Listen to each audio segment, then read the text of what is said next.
नमस्कार प्रिय विद्यार्थियों, आप सभी का स्वागत है मेरे YouTube चैनल के अंदर। मैं अरविंद एपावत।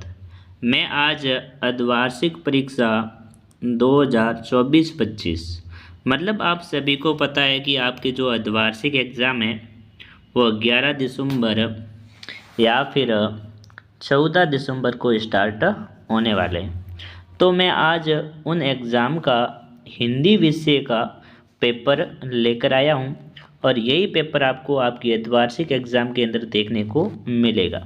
तो देखो, मैं ज़्यादा टाइम नहीं लूँगा, आपका स्टार्ट करता हूँ पेपर।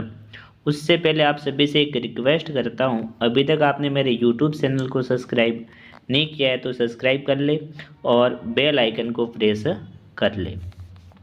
तो देखो, सबसे पहला क्वेश्चन है, बदलू के आंगन में किसका पेड़ लगा हुआ था। अब शब्द वाले क्वेश्चन है, पहले के अंदर आम का, दूसरे के अंदर शीशम का, तीसरे के अंदर नीम का और चौथे के अंदर अनार का। तो आपको पता होगा, देखो मैंने साथ में क्वेश्चनों के आंसर भी लिख रखे। तो बदलू के आंगन के अंदर आम का पेड़ था। किसका पेड़ था? आम का। तो ऑप्शन है वो क्या हो जाएगा यहाँ पर? राइट आंसर हो जाएगा। अगला क्वेश्चन है, देखो यहाँ पर लेखक को बस लग रही थी। जो लेखक था उसको बस कैसी लग रही थी? अ के अंदर दयनीय, ब के अंदर खराब, स के अंदर जर्जर, द के अंदर टूटी फूटी।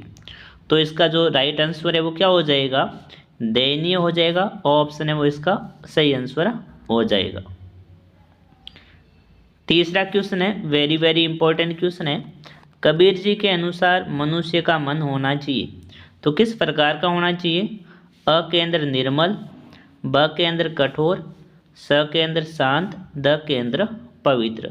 तो कबीर जी ने बताया है कि जो अपना मन है वो कैसा होना चाहिए? शांत होना चाहिए। तो यहाँ पर जो स ऑप्शन है वो यहाँ पर राइट हो जाएगा। और यदि आप भी साथ में आंसर देना चाहते हैं, कमेंट करके ज़रूर बताएं वीडियो कैसा है। अगला क्वेश्चन है आपका, श्री कृष्ण ने सुदामा की कैसी दशा देखी थी? तो देखो, अ के अंदर दयनीय, ब के अंदर हीन, स के अंदर 80, द के अंदर ठीक ठाक। तो इसका राइट आंसर है वो क्या हो जाएगा? ऑप्शन है यहाँ पर सही हो जाएगा। सुदामा जी की जो दयनीय दशा थी श्री कृष्ण भगवान ने देखी थी।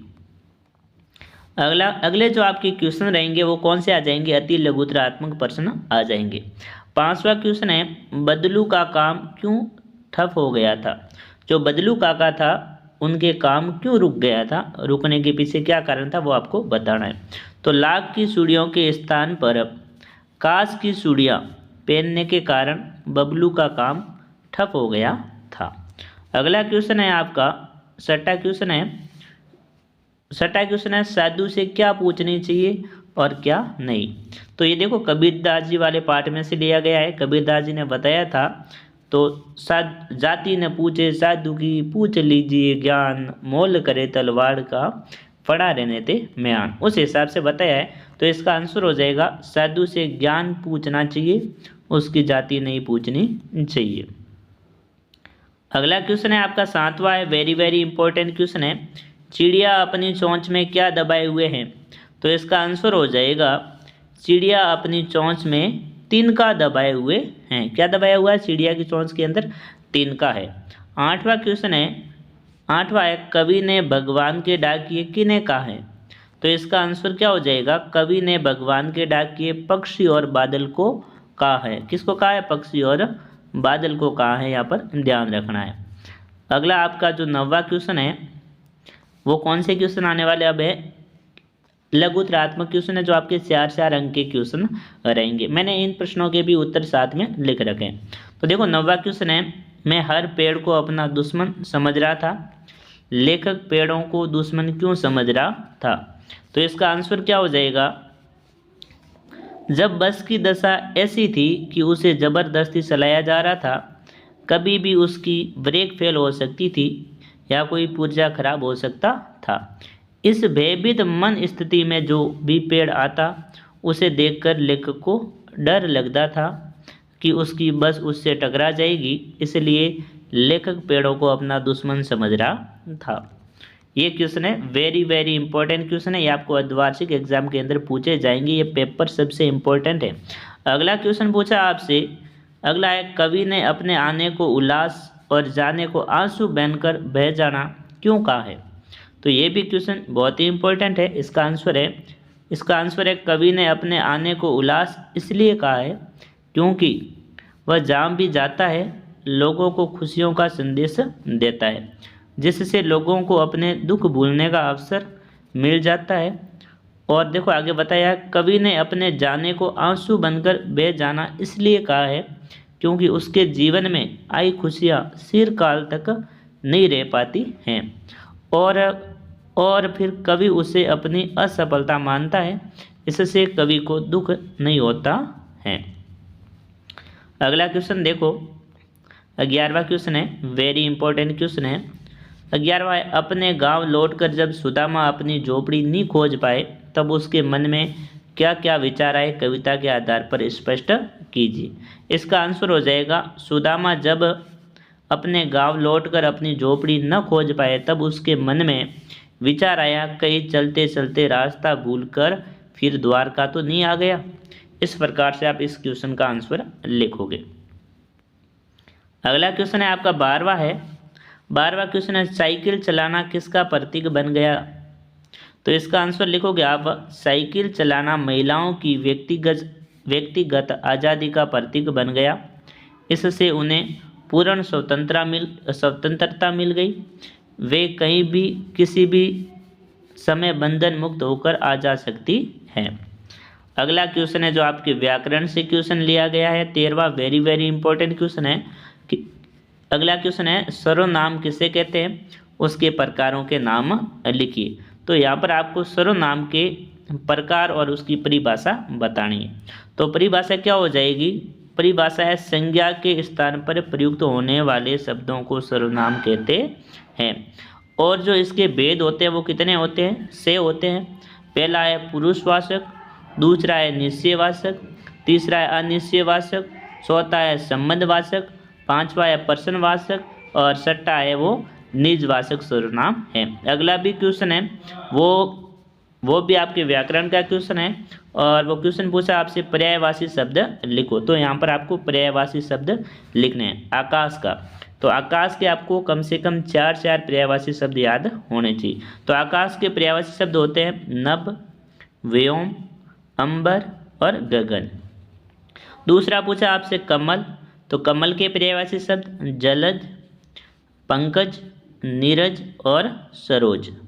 और आगे पूछा आपसे बादल के पर्यायवाची शब्द, तो बादल के देखो घन, मेघ, जलद, नीरद। और अगला है जो आपसे पूछा है जल के पर्यायवाची शब्द, तो जल के पर्यायवाची शब्द है पानी है, नीर, वारी, तोय। ये सारे के सारे जल के पर्यायवाची शब्द हैं। अगले क्वेश्चन है दोस्तों वो आपके निबंधात्मक क्वेश्चन रहने वाले हैं, उसके आंसर मैंने यहाँ पर नहीं बताए। जो इम्पोर्टेंट क्वेश्चन है वही है और ये क्वेश्चन आपके 6 या 7 अंक के रहने वाले हैं। तो ये क्वेश्चन सबसे इम्पोर्टेंट है, इसे आप अपनी पाठ्य पुस्तक के अंदर जाकर जरूर देख ले। तो देखो 15वां क्वेश्चन है। 15वां क्वेश्चन पूछा आपसे, कबीर की साखियों से क्या संदेश देती है? जो कबीर की जो साखियाँ हैं, जो 2 हैं, वो हमें क्या संदेश देते हैं उसके बारे में आपको बताना है। अगला क्वेश्चन भी वेरी वेरी इंपॉर्टेंट है। अगला क्वेश्चन है, झरती हुई पत्तियां थामने को बैठा है, हाथ एक से क्या तात्पर्य है? मतलब ये जो लाइन है यहाँ पर, झरती हुई पत्ती थामने को बैठा है, हाथ एक, इसका क्या तात्पर्य क्या है वो आपको बताना है। अगला भी क्वेश्चन वेरी वेरी इंपॉर्टेंट है। अगला क्वेश्चन है आपका, पक्षी और बादल को भगवान के डाकिए क्यों कहा जाता है? क्योंकि ये जो पक्षी और बादल एक ऐसे प्राकृतिक जीव हैं जो अपना संदेश है वो भगवान तक ले जाने का कार्य करते हैं, इसलिए इसको भगवान के डाकिए कहा जाता है। अगला क्वेश्चन है आपको 17वां है, आपने 8वीं कक्षा उत्तीर्ण कर ली है तथा 9वीं कक्षा में प्रवेश लेना चाहते हैं। अपने विद्यालय के प्रधानाध्यापक जी को स्थानांतरण प्रमाण पत्र टीसी हेतु प्रार्थना पत्र लिखिए। तो यहाँ पर आपको टीसी हेतु प्रार्थना पत्र लिखना है। आपने क्या कर लिया है, आपने उस स्कूल से 8वीं कक्षा पूरी कर ली और आपको 9वीं क्लास के अंदर दूसरी स्कूल के अंदर एडमिशन लेना है, इसलिए आपको टीसी चाहिए, इसलिए आपको प्रार्थना पत्र लिखना है। अगला देखो, लास्ट वाला क्वेश्चन है आपका 18वां है, किसी एक पर 250 शब्दों में निबंध लिखो। मतलब आपको 250 शब्दों के अंदर एक निबंध लिखना है और ये क्वेश्चन आपके 8 नंबर का रहने वाला है। तो देखो अ के अंदर जो पहला निबंध है आपको बेटी बचाओ बेटी पढ़ाओ, दूसरा है विद्यार्थी और अनुशासन, तीसरा है जल संरक्षण और चौथा है दीपावली। तो ये आपको निबंध भी याद होने चाहिए। तो दोस्तों ये था आज का हिंदी विषय का पेपर। आपको कैसा लगा कमेंट करके ज़रूर बताएं, और अभी तक आपने वीडियो को लाइक नहीं किया तो वीडियो को लाइक करें, चैनल को सब्सक्राइब करें और बेल आइकन को भी प्रेस ज़रूर करें। अगले वीडियो में मिलेंगे दोस्तों। आज से मेरे वीडियो वो कंटिन्यूज रहेंगे, रेगुलर आपको 7 बजे के आसपास एक वीडियो मिलेगा। धन्यवाद। जय हिंद, जय भारत।